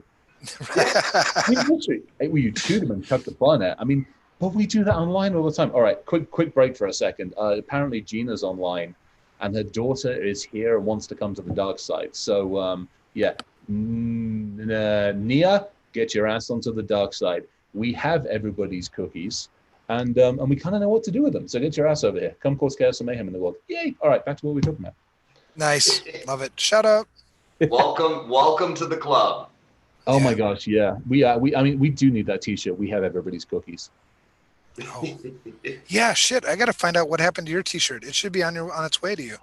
Oh my God, I saw an amazing one. I was on I mean, it's amazing, but if you're, I'm not into humans. We'll just go with it. So to me, this shirt was amazing because I'm not into humans, and part of my background in the military was encouraging individuals to openly, freely talk of their own free will, whatever you want Uh-huh. to do now. So it was an amazing T-shirt, and I've ordered a couple of them, which is it's not called waterboarding if you use diesel oil. And I'm like, yeah. Oh, it's So absolutely inappropriate, but I've ordered a few. Nice. I have to ask, Chris, needle nose or vice grips? Preferred Oh, method. needle nose. You can do Needle so nose. much more Okay. with needle nose. Oh man, nostrils, toes, fingers, all sorts of. I mean, yeah, orifices, needle nose, way more effective. Yeah, vice grips. You just can't. I mean, you can get up the nostrils with vice grips, but it makes a bit more of a mess. Needle nose, way more fun. You got to learn something from the Egyptians. I mean, when you think about it, that's how they took the brains out. They went in through the nostrils. So all we're doing is just really just putting a decent pair of handles on the same thing.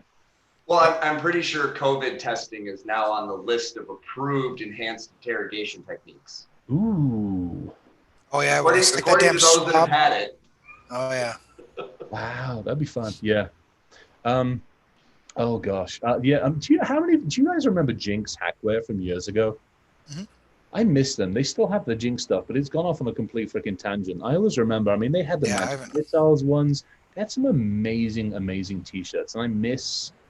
I many years ago. This is one of the when I was early in the industry. They did a T-shirt with a whole bunch of us on the back of the T-shirt, and I'm on. I've still got my T-shirt where I'm actually on the back of one of the Jinx T-shirts from years and years ago. So I miss those guys. They actually used to do some Are they freaking still cool. around?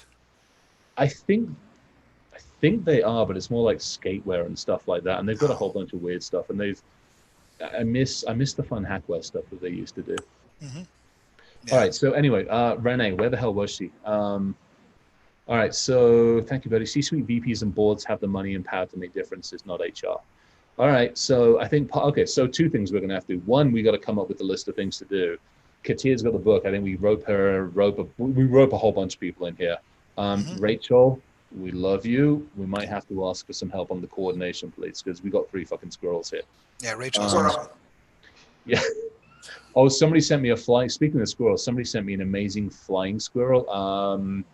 Kathy Ellerman, who's up at like University of Buffalo, she said because of the shit that this week that both of her and I've gone through, she sent me this flying squirrel, and it was this picture of a flying squirrel, and like each piece is like it's not a flying squirrel, it's a normal squirrel wearing like a Barbie suit and all this. I mean, just total fun shit. So yeah, really kind of giggled on that We one. have a power line that runs across, kind of over here, and Yeah. I'll sit here for hours and watch squirrels walk back and forth. You've So seen that website? my wife asked me, "What the hell are you doing?" I go, "Squirrels are really good tightrope walkers." Yeah. Oh, they're She's like, amazing. what? She's like, "What the hell's wrong with you?" Problem I solvers. don't I know. mean, there was a guy, I think it was in the UK, that recently was up on the tubes that Yeah. said that. I mean, uh, have you seen? There's that site out there, and I can't remember what the hell the site is called. I've forgotten off the top of my head, but it's whenever we blame, oh my gosh, the hacker broke in and took down the power station. How many times is a fried squirrel sitting at a bloody, Right. a Right. single point of failure? Yeah. They love the taste of the junction box for my fiber optics. Oh So I no. have the telco out twice a year to either replace it or silicone the hell out of it. They chew into the thing and then it fills up with water, and we know how well fiber works underwater. Right. Yeah. Funny. All right. So our takeaways are what? We're gonna put together a working group. I think we need to get a bunch of us together, maybe on LinkedIn or some kind of easy form. I don't want to do another bloody Slack channel. I'll scream. Right. Not yet, Yeah. anyway. Maybe eventually, but if nothing else, maybe on LinkedIn, we get a bunch of us together on LinkedIn and just start having a conversation about how to focus, where to focus, what to focus. Because I mean, it sounds like there's a bunch of material out there. Renee's got a bunch of. Sounds like Renee's done some stuff. I know Katier's got it because I've got some of the stuff, and I would imagine there's a bunch of other folks out there. There were a couple of folks who are like, "Hey, I want to be part of this. Hey, I want to be part of this." So either I'm not going to put this on Rachel, but either whoever does want to be part of this, reach out to either the three of us and or Rachel as well. And somehow we will coordinate like a working group on LinkedIn to get folks thinking about this. And I mean, okay, so here's another interesting question. I was actually watching the conversation on this one. In my ideal world, probably Ryan and actually in Evan, to your side as well, this almost needs to be a how-to that literally is in everybody's hands. Do we charge for it? And therefore we put that, hold the thought. See, I didn't do it yet. I know, because this is where we go with this. If I give something to you, what value do you associate with it more than me charging you a nominal amount to cover printing, shipping, and giving enough beer to everybody who's part of this? So it was actually an interesting, there was a conversation a little bit about where a couple of them were saying, no, actually, you probably should charge something for it. So again, there you go. Gina said the same thing, want to help. So there's a bunch of folks. So anyway, keep that one in mind as well. I'm on the fence. I think there's a part of me that says we should charge something for it to put a nominal value, because there's going to be a lot of people who are going to be putting effort into this, and I don't want it wasted. I like what you're saying. I want it in everybody's hands. So, is there a middle ground here? So the full book costs you, or the full guide, whatever, costs you. But we'll do an excerpt of the key points at no charge. Because then it becomes something we can socialize on social media. We can share. We can, right? Well, or we could work this out in the working group too. You know, I mean, the working group might have some good ideas. Buddy's got a good point. Buddy has a good point, which is charge, and then we can give back to the community and scholarships and shit. And I'm like, I like that too. Well, and Ryan, one of the things that I'm doing is going to start a nonprofit, and that nonprofit is going to be dedicated to educating underprivileged people on information security. And the point is, and I say underprivileged because it's not black, it's not white, it's not anything else. It's putting education centers in inner cities, because a lot of these people that are underprivileged don't even have internet access. They don't have a way to get trained, even if we gave away free training. So if you open up training centers in those cities and if it's a nonprofit, I'm sure we can get people to donate, big companies, corporations, they can put their whatever. But, as part of that, maybe it's part of this as well, right? I mean, they all fit together. It's about fixing this problem. And the problem is a talent shortage. The problem is it's inaccessible for people. The problem is there's a lot of people who are missing out on opportunities to make a really good living for yourself and your family and help other people at the same time. I mean, it's like a win-win-win. We just have to continue to identify the barriers and break them down, destroy them. So, I mean, that's another option. I don't want to take this any. Everybody bloody started. She's a terror. I'm on LinkedIn. She's already got a bloody group going. Bless her. Rachel. Stop it. Yeah. Stop showing this all up. You're too freaking organized. Quit this shit. I know. Rachel. She's already on top of it. Rachel is the bomb. Rachel, we love you. Already. We love you. I think she's got 2 meetings scheduled with me next week. She's like, well, because we were talking about getting together to talk about whatever. And so I said, I gave her my meeting link. I said, we'll just pick a time that's convenient. And she's like, I picked 2. All right. 2's good. 2, whatever. I'll be right back. Yeah. Yeah. It's actually interesting. There's a conversation going on about like inner city versus rural tech fund. Basically, the whole idea is to try to help more people who don't have the opportunity to get in. Absolutely. Like I grew up, and I went to a school, a pretty affluent school in Minnetonka, right? Minnetonka High School. We had so many opportunities because of the school I went to, right? Lots of resources, lots of funding, the best tools, the best facilities, the best everything. So I kind of had all these, privileges, and it's not a white privilege, black privilege, any kind of thing like that. It's just where I was at the time. That's what I had opportunities for.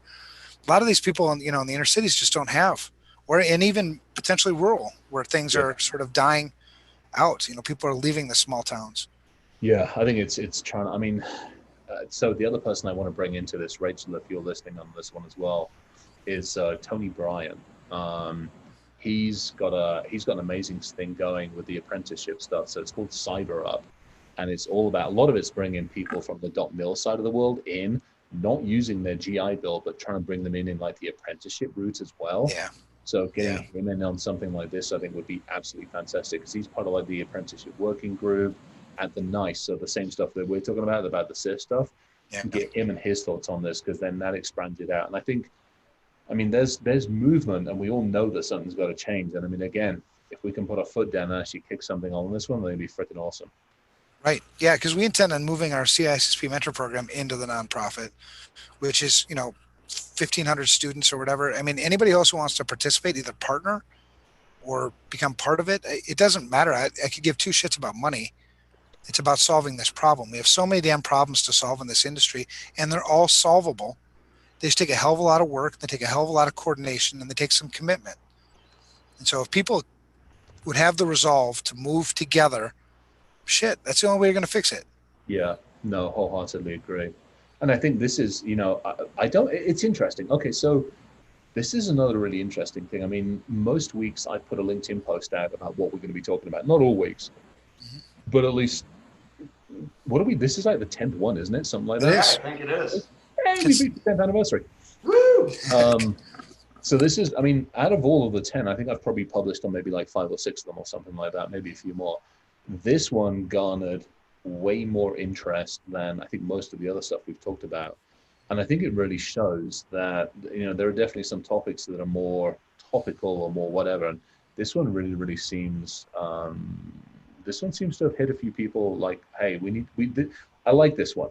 And I think this is, yeah. And I think for me, especially, because I listen, I mean, there's a Wednesday afternoon podcast that I go hang out in, which is freaking amazing. It's just, I love sitting there and absorbing and learning and listening.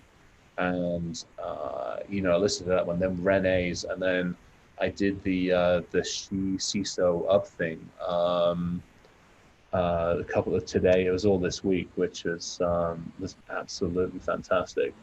And I mean, it's the CISO boot camp, and Chani runs it. And I mean, she's another one. Her and the team are just freaking amazing at what they've put together. I did a talk on like Monday and a talk today, and they've had a bunch of people in. It's just coming in, and this, people in the industry or coming into this industry with this whole, how do you get to be a CISO, and what's the way, what's the logic. The other person we want to grab into this as well, although I know he's really busy, is Gary Hayslip. Yeah, yeah. He's written a bunch of books about, especially the leadership side of this industry. So again, if you've got people coming in, you want to give them a career path. You want to go, okay, where do you want to go? What are you thinking? Oh, right. Some people don't even know. It's like, hey, let me get in and I'll figure it out. But there are definitely some people who are coming in maybe at a management level already and go, how do you help me get to this? Having his thoughts on that, I think, would be fantastic as well. Yeah, absolutely. And all of us have been in this industry long enough. We've recognized good CISOs, recognized ones that aren't so good, what characteristics made them really good, and what, and all those sorts of things. We've been doing a Women in Security series podcast. I've been seeing that. It looks freaking awesome. Yeah. Well, because we're getting people from different walks. Yeah. We had the high school, or not high school, the college senior this week. Next week we have a CISO, a woman who's been a CISO at numerous healthcare organizations. To get her perspective on what was it like, what kind of path, what challenge did you face? Nice. But trying to create more awareness so that women who are looking to follow that same path, because there's a lot of really good, the cyber jiu-jitsu group is. Oh, they were fantastic. I've done some stuff with them, and then Women in Cyber stuff. Although I had to have a conversation with them because of one of the people that they have on their board of advisors or whatever is. That person who shall remain nameless, but also needs to end up at the bottom of the fucking Mariana Trench. Are we going to do something still? Yeah, I'm. Yeah. Another conversation, another time. Yeah, one of those where, there's been a lot of this going on, and I haven't seen much of this going on, and I'm trying to figure out, I don't want to go down my path because it's probably not the best way, but I've got to figure something out, and I don't know what to do for right. I do, but I just don't know. And again, I think it's going to take a lot of us to figure this shit out. Yeah. Well, I'm committed. That individual needs to fall. let alone other people that are following in the same footsteps. Anyway, I do not want to dwell on that piece, perfectly honest, because I'm actually enjoying this conversation, and this is a positive conversation. Right. Yeah, there's some pretty awesome stuff. Am I getting text? The NIST nice framework. There we go. Yeah, it's freaking awesome. So our takeaways are to put together this working group, and what else do we have? We had some great ideas about putting together some materials, a guide, if you will, on hiring. I think a hiring guide, and also, one of the comments that I saw fly by, and I think it's very relevant because, again, I've heard it from other sources. We all started somewhere, and I've heard it often enough at conferences, and people don't want to come up to me and say hello because of the intimidation factor. I'm like, just fucking me. I pee the same way as everybody else, and I sit on the bathroom the same way as everybody else. I'm just human. So I think something to help people as they're going for their first tech interview, as they're approaching this industry, demystifying it and somehow empowering them to think that their 4 years of looking after a freaking kid actually counts for something.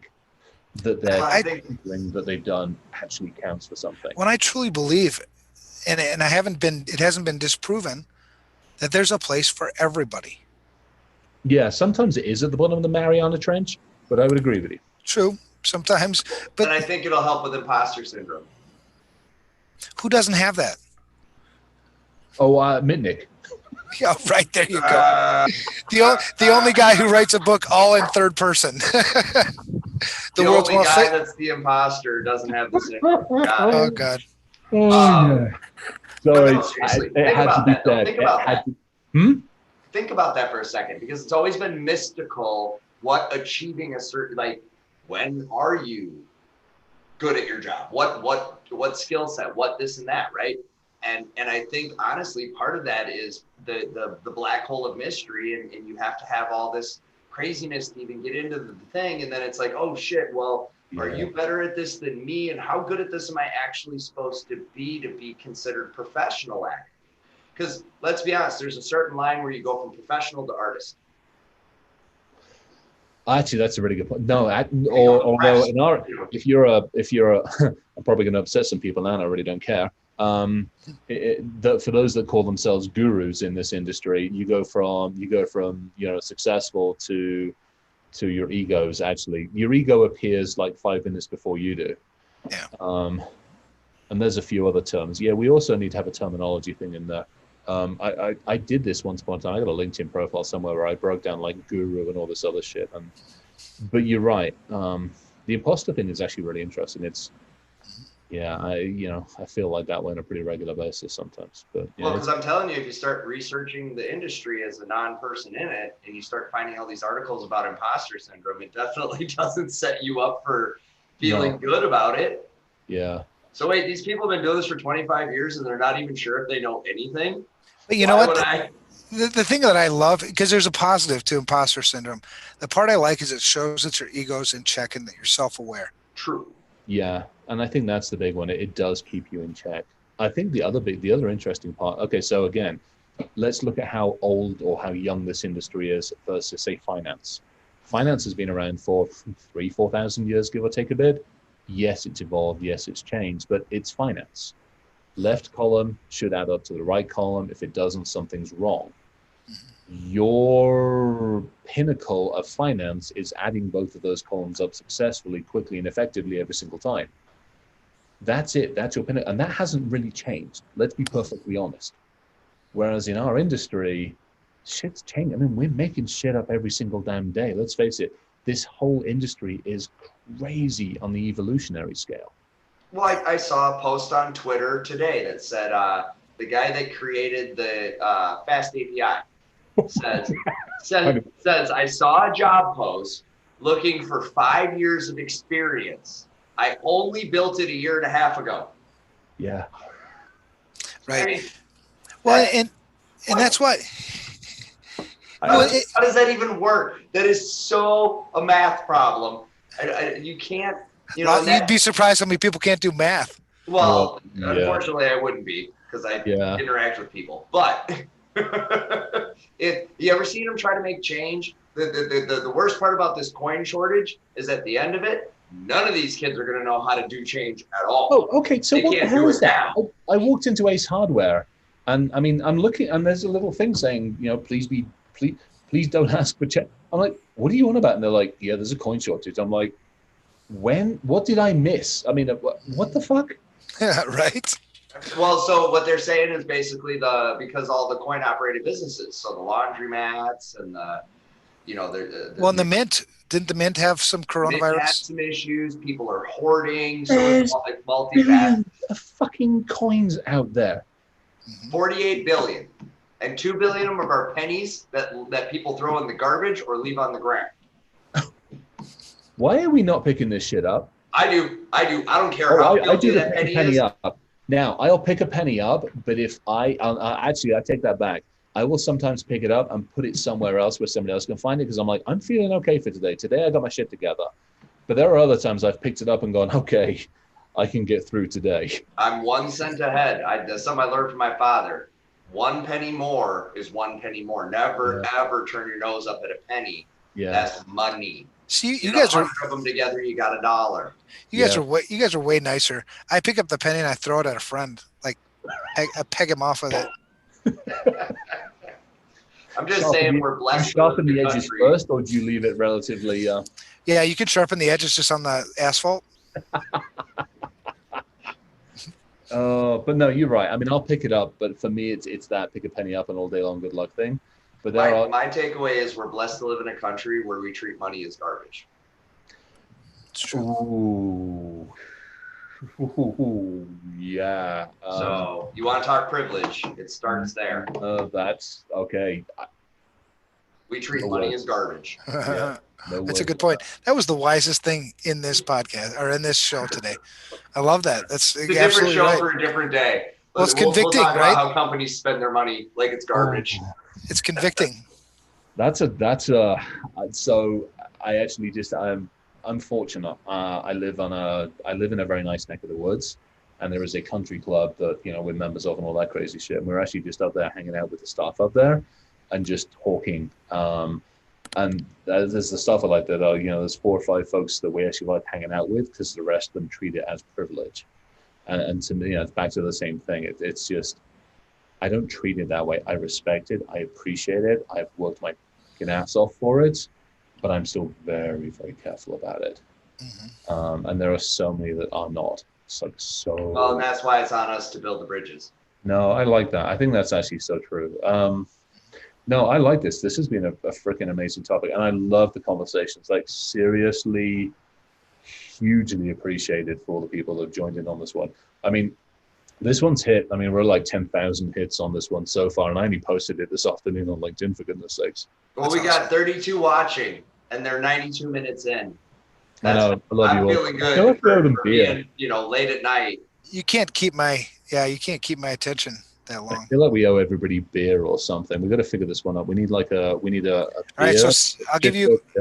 Yeah, I'll give you a voicemail box. Just leave your social security number, address, and we'll get you. Oh, okay. No. Okay, don't even go there on that one. Okay, Bill Gates tweets out, give me $1,000 and I'll send you 2. How many fucking people did it? I'm like, but dude, 28. But here's the success. I thought, because that's what I was interviewed for today for the news. I was actually surprised and happy to see that only as many people fell for it as they did, because they had access to many millions of followers. I know. And when you do the math as a percentage, I mean, it's like 0.001%. So I was like, kudos to normal. Well, and what a shit scam. I mean, seriously, I don't know about you guys, but if I was the one with that access, I'd have done a way better scam.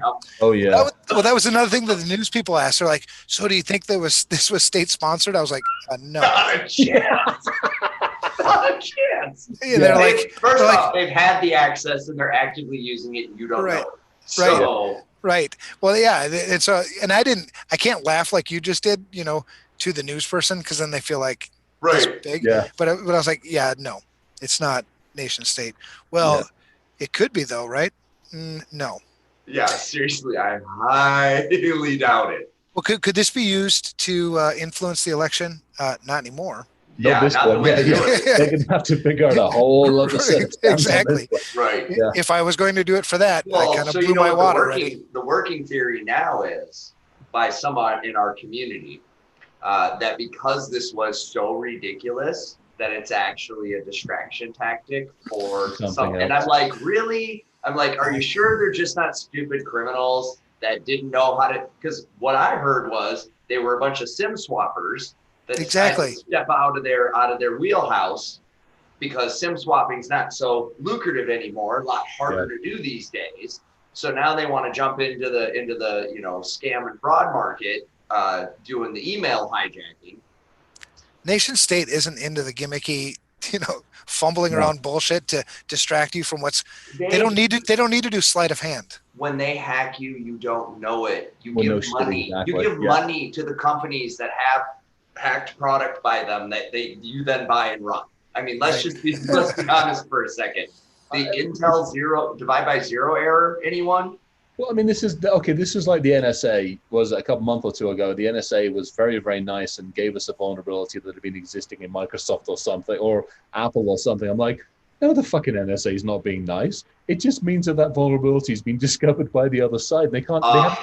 They can't use it. They've used it for the last closing a 17-year-old hole. Really, really, 17 years, huh?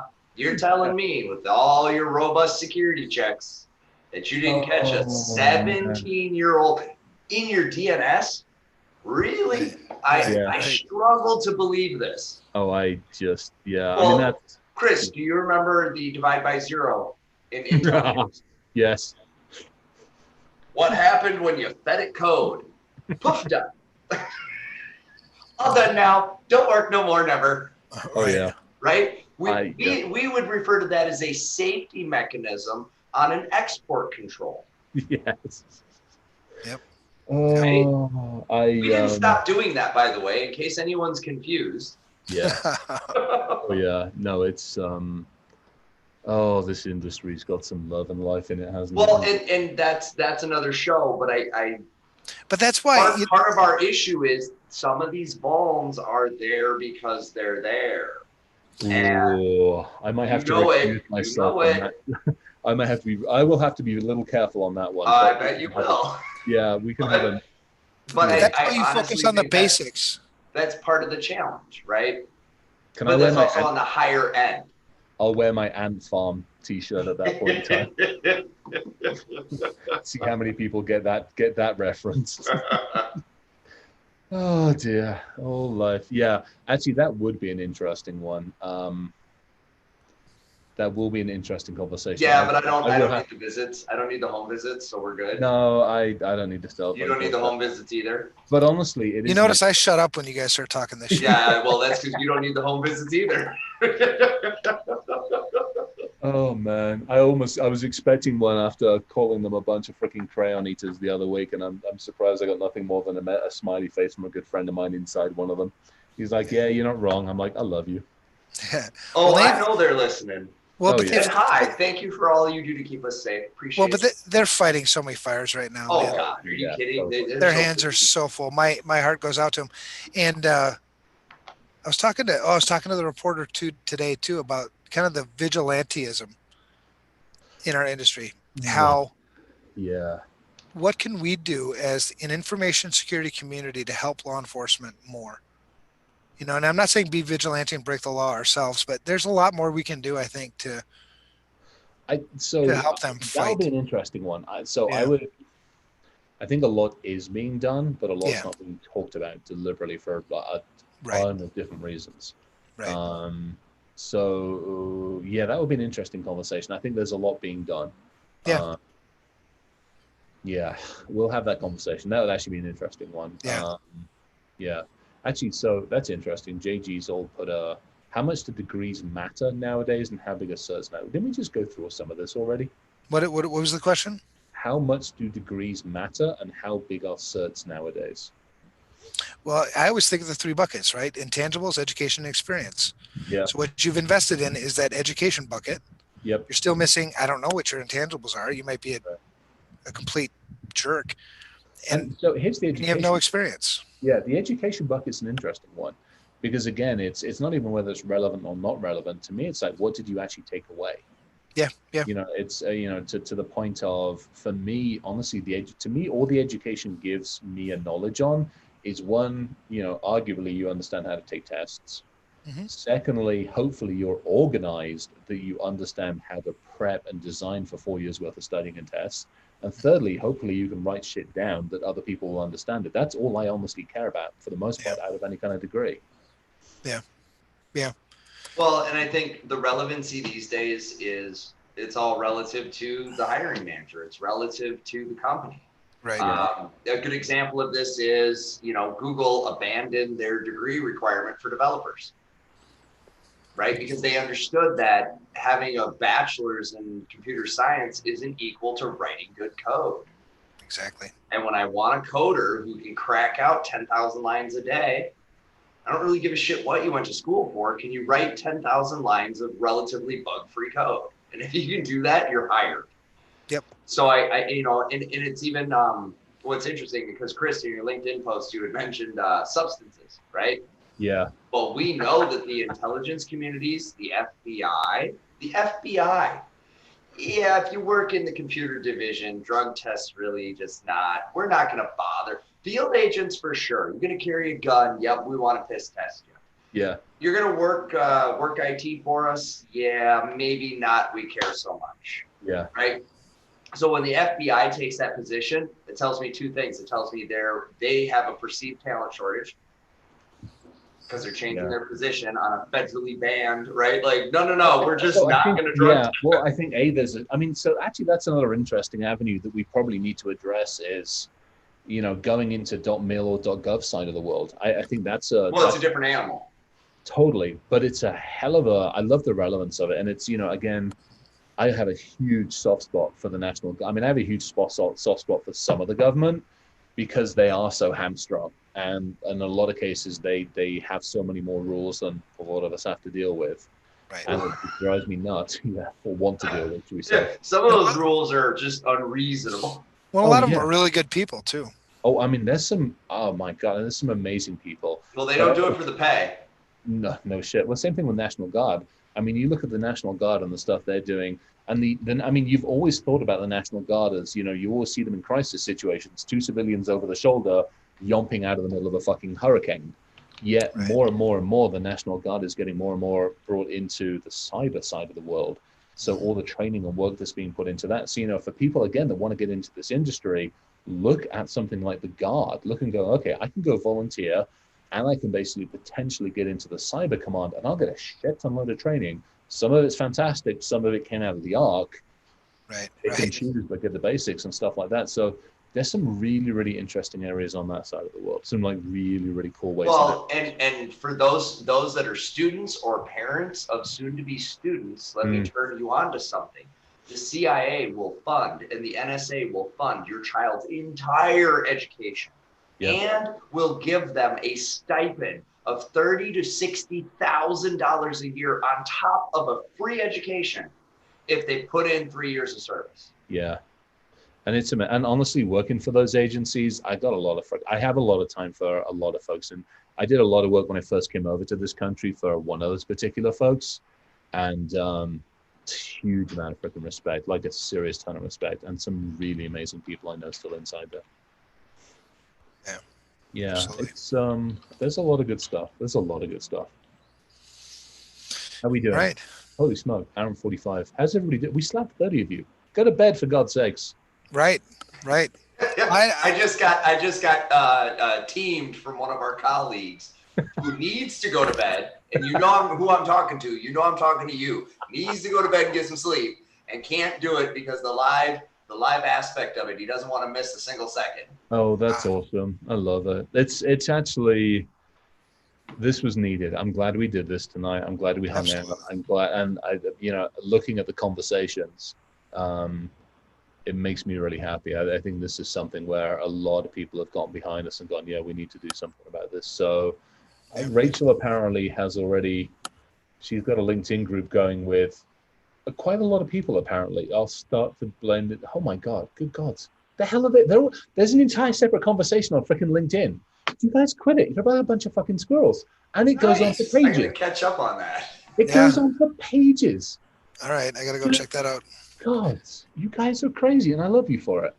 Well, I really appreciate the fact that we did the show tonight too, because it was a rough week, for me, and this is just part of my healing process, getting back into things. So, really happy that we had a chance to do this tonight. Yeah, me too. And this was appreciated. Thank you. And a marvelous conversation. Like, not just the three of us, marvelous conversation from like so many people that came into it, from like all the LinkedIn and everything else. So it's like really freaking appreciated. Thank you to everybody. What I actually want to do is go through all the comments on here and start taking some notes on this, because there was some amazing conversation. Yeah, that's what I do. Normally is I watch the show afterwards. I hide up our faces because I don't want to look at our mugs anymore. I had to look at it the whole show, but I listened to it and watched the chat. Yeah, the chat's amazing. I love having it up on the screen. It's really, really cool. It is helpful. Well, I never have it up on the screen when we're doing the shows, because I'm logged in as the Security Shit Show. Oh, so you can see what's going on. Yeah, that makes sense. Well, I could, but then I don't normally watch. One of his 50 other accounts. Oh, I got it covered. I've got the link. I've got the whatever the hell is YouTube channeling thing running. So it's actually kind of fun. All right. Well, have a good night, guys. Love you guys. Yeah. Take care of yourself. Love you, man. Yeah, and everybody who's listening, thank you. Yes. Very, very Big much. Big shout out to the listeners. You guys make every bit of this worth every bit of it. So yeah, thank you this guys makes so much. This is what makes